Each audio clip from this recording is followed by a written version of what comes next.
how to find out the basis of row space of any matrix or the problems like that. What is this problem? Here you have been given a subset of R cube. What is the subset of R cube? That is U. And then you have to find out the basis of span of U. Right तो ऐसे problems को कैसे deal करते हैं, ऐसे problem को कैसे solve करते हैं, आज की क्लास में मैं ये डिस्कस करूंगा. So it's one of the most important problem in linear algebra, specially in matrix. University exams में भी आते हैं और बहुत सारे कंपटीशंस में भी इनकी हेल्प आपको लेनी पड़ सकती है. ठीक है, तो चलिए सॉल्व करते हैं इस प्रॉब्लम को. सोल्यूशन. तो जब आपको ऐसा क्वेश्चन मिले, जैसे आपको यहाँ पे आर क्यूब है उसका एक सबसेट दिया गया है और आपसे पूछा गया है कि find out the basis of span you. Span you क्या होता है? Span U is basically the linear combination of these vectors. मतलब अगर मैं इनको हम R1 नाम दे दें, इसे R2 वेक्टर नाम दे दें, इसे R3 नाम दे दें, तो span U is basically what? Span U is basically alpha R1 या अल्फा 1 R1 कह सकते हैं प्लस अल्फा 2 R2 कह सकते हैं plus alpha 3 R3. This is basically span you. Span U is subspace of R cube, right? तो आपको ये बताना है, मान लीजिए अगर मैं बोल दूं कि आपकी span U is subspace of R cube, जिसका नोटेशन मैं देता हूं W, तो आपको क्या करना है? आपको इस W की बेसिस निकालनी. सबसे पहले हम ये देखते हैं कि आप इसे सॉल्व कैसे करते हैं. कैसे सॉल्व करते हैं? जब भी आपको ऐसी प्रॉब्लम मिले, सबसे पहले आप क्या कीजिए, एक मैट्रिक्स लीजिए. उस मैट्रिक्स की जो रोज है, रोज याद रखिए, उस मैट्रिक्स की रोज को इन वेक्टर से बना दीजिए. मतलब form A matrix A with rows as these vector. A हमने बनाया जिसकी पहली रो ले लिया हमने, ये जो वेक्टर दिया था क्या, 3 2 2. दूसरी रो इस मैट्रिक्स से क्या होगी? जो दूसरा वेक्टर दिया गया है R2, 6 5 -1. तीसरी रो इस मैट्रिक्स से क्या होगी? जो ये वेक्टर दिया गया है which is 1 1 -1, राइट? तो ये आपने एक मैट्रिक्स बनानी. तो स्टेप 1 क्या है? This is your step 1. Step 1 is form A matrix. एक मैट्रिक्स बनाइए जिनमें ये जो एलिमेंट्स है या वेक्टर्स है R क्यूब के, ये एज ए रो बन जाएंगे, राइट? देखिए पहला R1 R2 और R3. ये था स्टेप 1. स्टेप 2 क्या है? स्टेप 2 में आपको क्या करना पड़ेगा? आपको इस मैट्रिक्स, जो ये आपकी मैट्रिक्स A है, इसे आपको रो रिड्यूस या आपको इसे इक्लोन फॉर्म में कन्वर्ट करना है. एलिमेंट्री रो ऑपरेशंस लाके इन्हें रो इक्लोन फॉर्म में कन्वर्ट कीजिए. क्या कीजिए आप स्टेप 2 में? Convert in echelon form. अब इक्लोन फॉर्म में कन्वर्ट करना बहुत आसान है, राइट? आपका सबसे पहले हम क्या कर सकते हैं, R3 और R1 को इंटरचेंज कर देते हैं ताकि यहाँ पे 1 हो जाए, थोड़ा आसान हो जाएगा. तो सबसे पहले ऑपरेशन क्या लगाते हैं? R1 goes to R3. R1 और R3 फर्स्ट और थर्ड को इंटरचेंज कर देते हैं. तो this is the first operation. तो जो नया मैट्रिक्स आएगी वो क्या आएगी? 1 1 -1. यहाँ चला गया R1 और 6 5 -1, रो 2 एज इट इज. और आपका जो पहला रो है वो बन गया तीसरा रो, 3 2 2. चलिए ठीक है, आप इक्लोन फॉर्म में कन्वर्ट कर रहे हैं इस मैट्रिक्स को, राइट? अब क्या नेक्स्ट कर सकते हैं हम? आपको ये जो पहले रो का पिवोट एलिमेंट है, इसकी हेल्प से यहाँ और यहाँ 0 बनाना है. तो कौन सा ऑपरेशन आप लगा सकते हैं? आप लगा सकते हैं सिंपल ऑपरेशन. क्या करना चाहते हैं? 6 -6 हो जाए, यहाँ पे 3 -3 हो जाए तो काम बन जाए. तो आप लगा सकते हैं ऑपरेशन क्या, R2 goes to R2 -6 R1 और लगा दीजिए R3 goes to R3 -3 R1. इन दोनों ऑपरेशन अगर आपने लगा लिया तो आपका क्या हो जाएगा, यहाँ और यहाँ दोनों जगह 0 हो जाएंगे. तो आपका जो नई मैट्रिक्स आएगी वो मैट्रिक्स आएगी ये 1 1 -1 एज इट इज रहेगा, राइट? जब आप R2 goes to R2 -6 R1 लगाएंगे तो 6 -6 क्या हो जाएगा? आपका 0 हो जाएगा. यहाँ पे आएगा -1 और यहाँ पे क्या आएगा आपका 5. ठीक है, इसी तरीके से आप जब ये ऑपरेशन करेंगे R3 goes to R2 -3 R1, so 3 -3 क्या हो जाएगा? 0 हो जाएगा, राइट? और यहाँ पे क्या आते हैं? यहाँ -3, तो आपका 2 -3 क्या हो जाएगा? -1. और इसी तरीके से यहाँ पे क्या हो जाएगा? आपका 5. Very good. अभी भी मैट्रिक्स हमारी जो है इक्लोन फॉर्म में नहीं है. तो अब क्या करना है? ठीक है, ये जो पिवोट था पहले रो का, उसके नीचे 0 हो गए. अब आपको क्या करना है? नेक्स्ट स्टेप पे सेकंड रो में आइए. सेकंड रो का पिवोट क्या है? आपका -1 है. अब इसकी हेल्प से नीचे 0 बनाइए. सबसे सिंपलेस्ट क्या ऑपरेशन लगा सकते हैं आप? R3 goes to R3 R2. तो क्या होगा? नीचे वाला रो जो है वो पूरी तरीके से 0 हो जाएगा. तो मैं फाइनली लिखता हूं, जो आपकी न्यू मैट्रिक्स आएगी, जो फाइनल मैट्रिक्स आएगी, जो इक्लोन फॉर्म में होगी, वो क्या होगी आपकी? 1 1 -1 एज इट इज, 0 -1 5 रहेगा. और जब आपने R3 goes to R3 R2 किया तो आपका क्या बन गया? यहाँ पे 0 0 0. ओके, तो ये जो आपकी फाइनल मैट्रिक्स दिख रही है आपकी, ये मैट्रिक्स फॉर्म में है, ये इक्लोन फॉर्म में है, करेक्ट। तो स्टेप 2 आपने कंप्लीट किया।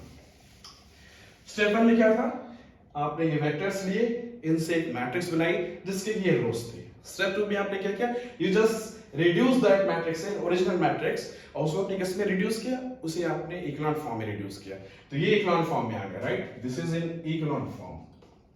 तो अब हम आते हैं इस क्वेश्चन के आंसर की ओर कि क्या है इस क्वेश्चन का आंसर। जब आप यहां तक पहुंच जाएं तो आंसर क्या है, ये जो रिड्यूस इक्लोन फॉर्म वाली मैट्रिक्स है, इसके जो नंबर ऑफ नॉन जीरो रोज होते हैं, जैसे आप देखिए इसमें जो नॉन जीरो रोज क्या है, 1 1 -1 रो 1 और रो 2, ये नॉन जीरो रोज है। तो इसके जो नॉन जीरो रोज होते हैं वही स्पैन यू के बेसिस होते हैं। मतलब आपसे कोई बोले कि what is the basis of span U, then what you will say, अगर इसे हम मान लेते हैं बी बोल देते हैं इक्लोन फॉर्म को, तो आप कहिए कि non zero rows of B. Non zero rows of B क्या है, दे आर 1 1 -1 एंड 0 -1 5। तो बेसिकली यहां से आपको ये भी मिल गया, ये दोनों आप देखिएगा ये एलाई भी होंगे।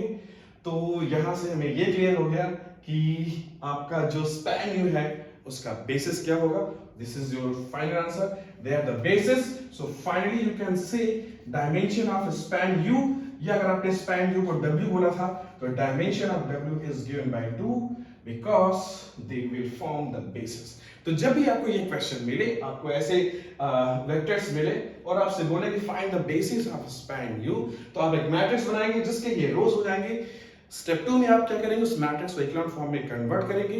उसके बाद you have to count the number of non zero rows. Number of non zero rows will give the dimension, और जो नॉन जीरो रोज है वो आपको बेसिस दे देंगे। बेसिस किसके, स्पैन यू के, क्योंकि span U is a subspace of RQ.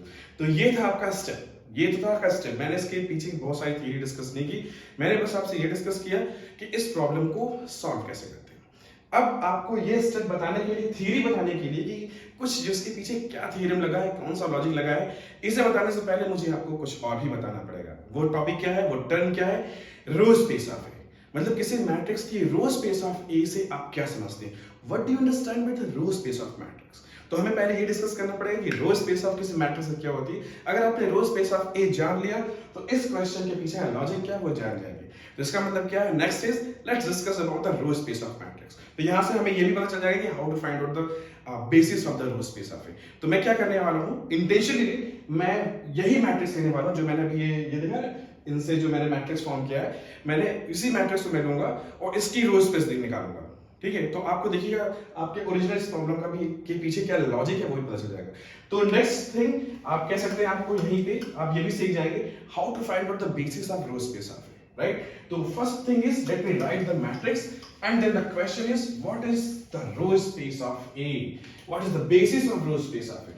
मान लीजिए कि आपने मैट्रिक्स ली यही, ये जो आपने लिखा था ये 3 2, क्योंकि मुझे इसके पीछे का लॉजिक भी आपको बताना है। चलिए मैंने एक मैट्रिक्स बना लिया है, ऐसा दिखता है जिसके एलिमेंट है ये, ठीक है। Now the question is 1 1 -1 basis of row space of A, कि आप मुझे ये बताइए कि रो स्पेस ऑफ ए की बेसिस कैसे निकालेंगे, दिस इज द क्वेश्चन।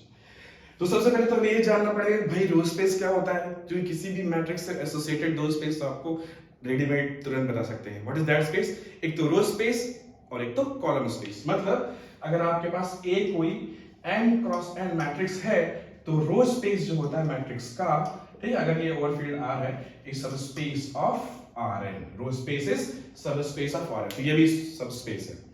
लेकिन रो स्पेस की डेफिनेशन क्या होती है, बड़ी सिंपल डेफिनेशन है। जैसे अगर मान लीजिए यहां पे देखिए ये मैट्रिक्स के कितने रोज हैं, 3 रोज हैं, R1 R2 R3। तो रो स्पेस ऑफ ए क्या होता है, बेसिकली दैट इज, मैं कह सकता हूं कि row space of A is nothing but it is alpha 1 R1 plus alpha 2 R2 plus alpha 3 R3, where alpha 1 alpha 2 alpha 3 are the scalars from the field, right। तो basically आप ये भी कह सकते हैं कि row space of A is the span of rows of A, right। तो row space आपने देख लिया कि रो स्पेस ऑफ A तो ये होता है, ओके। अब हम अपने क्वेश्चन पे आते हैं। हमारा क्वेश्चन था तो ये था कि find the basis of span you. तो हमने क्या किया था, हमने लिया इन वेक्टर को यहाँ पे एज इट इज रख दिया। ओके, और अगर आप क्वेश्चन पे ध्यान दें तो स्पैन यू भी क्या था। स्पैन यू का मतलब क्या हुआ, अगर ये वेक्टर्स r1 r2 r3 हैं तो स्पैन यू क्या होगा, इन्हीं वेक्टर्स का लीनियर कॉम्बिनेशन। मतलब मैं कह सकता हूं span U is also alpha 1 r1 plus alpha 2 r2 plus alpha 3 r3 basically, right. मतलब स्पैन यू कहने भी कुछ नहीं, ये भी लीनियर कॉम्बिनेशन है इन्हीं वेक्टर का। मतलब स्पैन यू और रो स्पेस ऑफ ए को अगर आप ध्यान दें तो दोनों में कनेक्शन नजर आ रहा होगा कि अच्छा ये तो दोनों सेम ही चीज हो रही है। Row space of A is the linear combination of the rows of A, और स्पैन यू ये जो प्रॉब्लम था इसको भी हमने यहाँ पे लगा दिया। ओके, और हम देख रहे हैं जब ऐसे हम कर दे रहे हैं तो basically span U is nothing but it is the row space of A, right. तो इसका मतलब तो ये हुआ कि इस प्रॉब्लम को सॉल्व करना is nothing but finding out the row space of A, नहीं, क्योंकि रो स्पेस ऑफ ए क्या है, linear combination of these rows. Span of U क्या है, linear combination of these vectors. अगर आप देखें दोनों ही सेम चीज है, तो इसका मतलब क्या हुआ, इस प्रॉब्लम को सॉल्व करना is nothing but finding out the row space of this matrix. ये वो मैट्रिक्स है जिनके की ये रोज है। तो याद रखिए, आपने भले इस प्रॉब्लम को सॉल्व किया लेकिन आपने एक्चुअली में क्या निकाला, एक्चुअली में आपने ये निकाला कि रो स्पेस ऑफ ए क्या है। मतलब मैं आपसे पूछता कि इस प्रॉब्लम को छोड़ के मैं आपसे ये पूछता कि find out the row space of A, तो इसका आंसर भी सेम होता।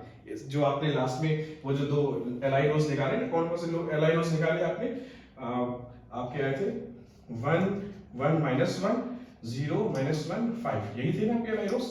तो ये जो एलआई रोज आए थे जिसको कि हमने कहा this is the basis of span U, basically they are the basis of row space of A also.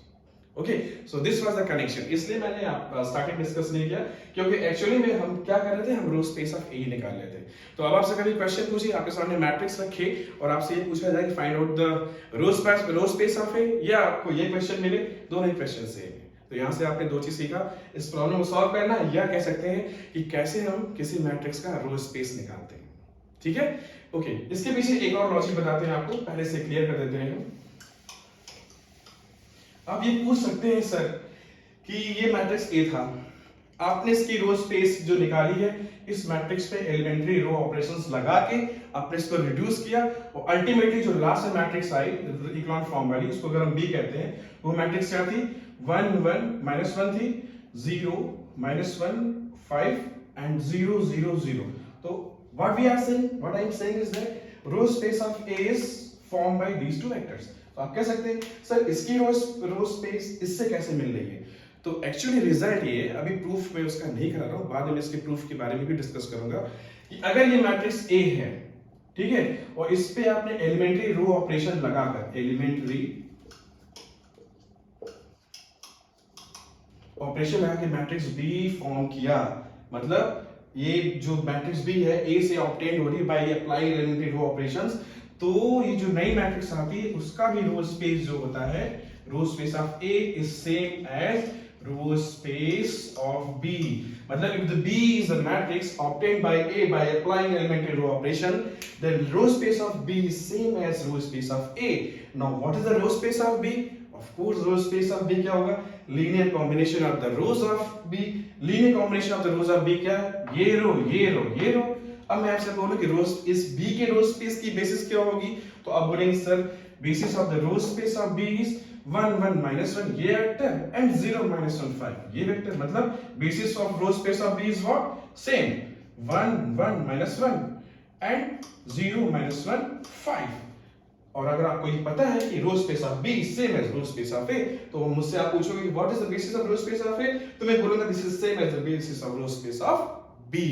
तो ओवरऑल कंक्लूजन मैं समराइज करता हूं कि आपसे ये क्वेश्चन पूछा जाए या basis of row space of पूछा जाए, आप मैट्रिक्स लीजिए, फॉर्म कीजिए, उसको इक्लॉन फॉर्म में रिड्यूस कीजिए, उसके जो नॉन जीरो रोज होंगे वो basis of row space form करते हैं। दैट्स इट, इतना ही था ये इससे रिलेटेड जो जानकारी। और इससे रिलेटेड जो रिजल्ट्स हैं, जो थ्योरम्स है, इसका भी मैं सेपरेट प्रूफ प्रोवाइड करूंगा, लेकिन अभी आज की क्लास में इसका प्रूफ मैं नहीं दे सकता, बट जनरली मैं इससे रिलेटेड लेक्चर अपलोड करूंगा।